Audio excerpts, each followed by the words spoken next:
Voice data, easily captured through common devices like smartphones, is a promising and scalable tool for health monitoring.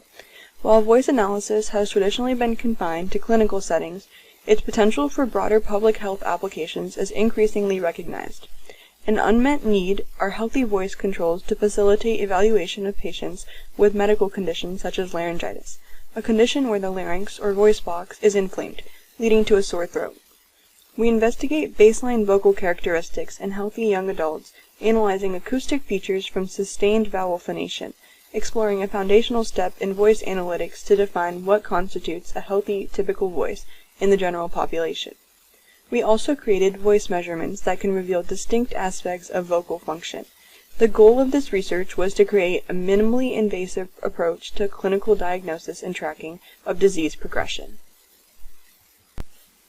We collected voice recordings from 32 individuals between the ages of 18 to 24 years, with no history of vocal pathology, neurological conditions, or speech disorders.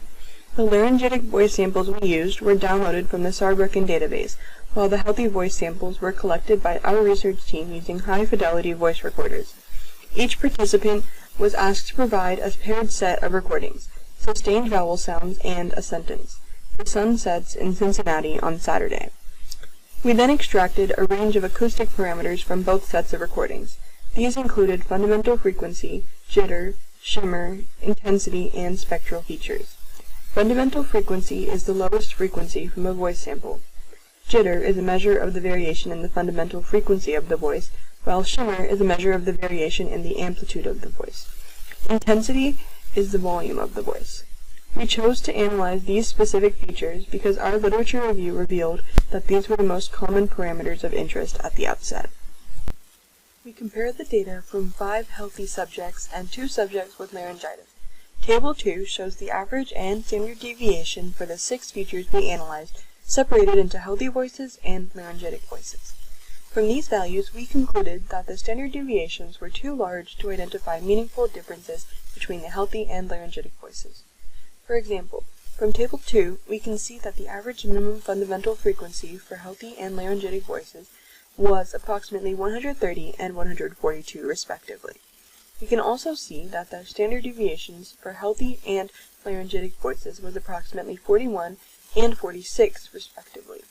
From these values, we conclude that the standard deviations are too large to accurately state there is a difference in the minimum fundamental frequency of healthy and laryngitic voices.